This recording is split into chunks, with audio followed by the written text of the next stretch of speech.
हे केशव, मन तो वायु की तरह चंचल है। जिस प्रकार बहती हुई हवा पर काबू पाना असंभव है, इसी प्रकार इस चंचल मन को अपने अधीन करना अति दुष्कर काम है। हे अर्जुन, तुम्हारा यह कहना सत्य है कि मन अति चंचल है। उसे अपने वश में करना बहुत मुश्किल है। मुश्किल है जनार्दन, असंभव है। नहीं अर्जुन, मुश्किल अवश्य है, परंतु असंभव नहीं है। तुम्हारा कहना है कि मन को वश में करने का कोई तरीका, कोई साधन भी है? अवश्य है। क्या है वो तरीका? मनुष्य को मैं के घमंड की मदिरा पिलाकर मदहोश करने वाला पाखंडी केवल मन है। उसके हाथों में मोह माया का जाल है, जिसे वो मनुष्य की कामनाओं पर डालता रहता है और उसे अपने वश में करता रहता है। यह मन शरीर से भी मोह करता है, अपनी खुशियों से भी मोह करता है और अपने दुखों से भी। खुशियों में खुशियों से भरे गीत गाता है, तो दुख में दुख भरे गीत गुनगुनाता है। अपने दुख में दूसरों को शामिल करके उसे खुशी होती है। किसी भी प्राणी को उसका मन जीवन के अंत तक अपने जाल से निकलने नहीं देता। रस्सी में बांधकर उसे तरह तरह के नाच नचवाता रहता है। वो जीव को इतनी फुर्सत भी नहीं देता कि वो अपने अंतर में झांक कर अपनी आत्मा को पहचाने और आत्मा के अंदर जिस परमात्मा का प्रकाश है, उस परमात्मा का साक्षात्कार करे।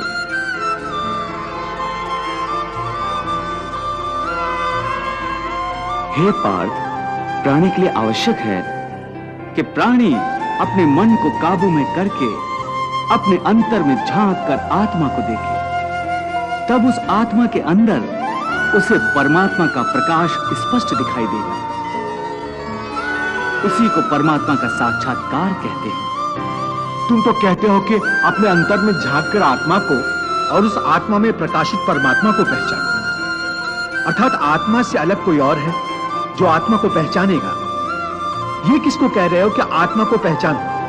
कौन पहचानेगा अंतर की आत्मा को? तुम्हारा मन। मन? हाँ, तुम्हारा मन। परंतु तुम तो कहते हो कि मन माया के भ्रमजाल में फंसाकर प्राणी को बहुत नाच नचाता है। फिर वह आत्मा और परमात्मा क्यों ले जाएगा? तुमने ठीक प्रश्न किया अर्जुन। उसका उत्तर यह है कि जब तक तुम अपने आप को मन और विषयों के अधीन रहने दोगे, तब तक वो तुम्हें नाच नचाता रहेगा। हे पार्थ, मनुष्य का शरीर एक रथ की भांति है।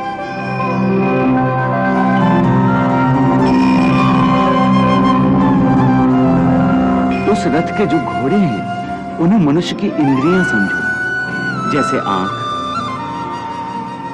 नाक,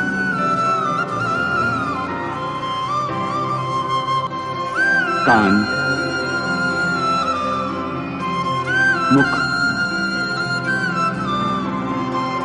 जीवा आदि। उन इंद्रियों को, घोड़ों को जो सारथी चलाता है, वो सारथी ही मन है। और उस रथ में बैठा हुआ जो उस रथ का स्वामी है, वही आत्मा है। मनुष्य की इंद्रियां अपने विषयों की ओर आकर्षित होती रहती हैं।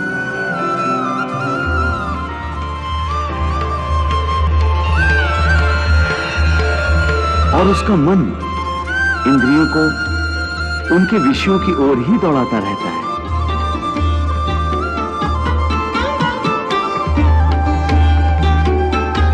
यह तभी तक हो सकता है जब तक जीवात्मा अपने मन को अपने काबू में ना लाए। जब तक मन काबू में नहीं आएगा, वो इंद्रियों को उनके विषयों की ओर ही दौड़ाता रहेगा। विषय उनको बुलाते हैं, इंद्रियां उनकी तरफ भागती हैं और मन जीवात्मा की परवाह किए बगैर रथ को उस ओर लिए जाता है।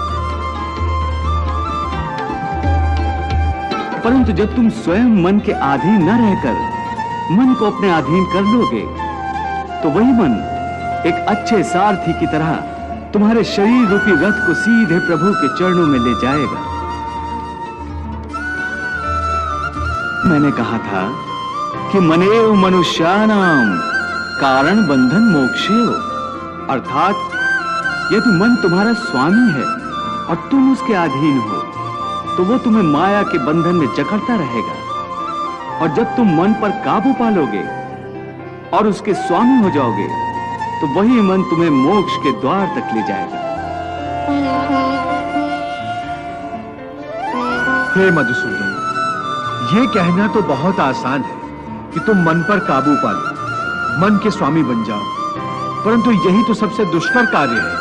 हे केशव, मन तो वायु की तरह चंचल है। जिस प्रकार बहती हुई हवा पर काबू पाना असंभव है, इसी प्रकार इस चंचल मन को अपने अधीन करना अति दुष्कर काम है। हे अर्जुन, तुम्हारा यह कहना सत्य है कि मन अति चंचल है, उसे अपने वश में करना बहुत मुश्किल है।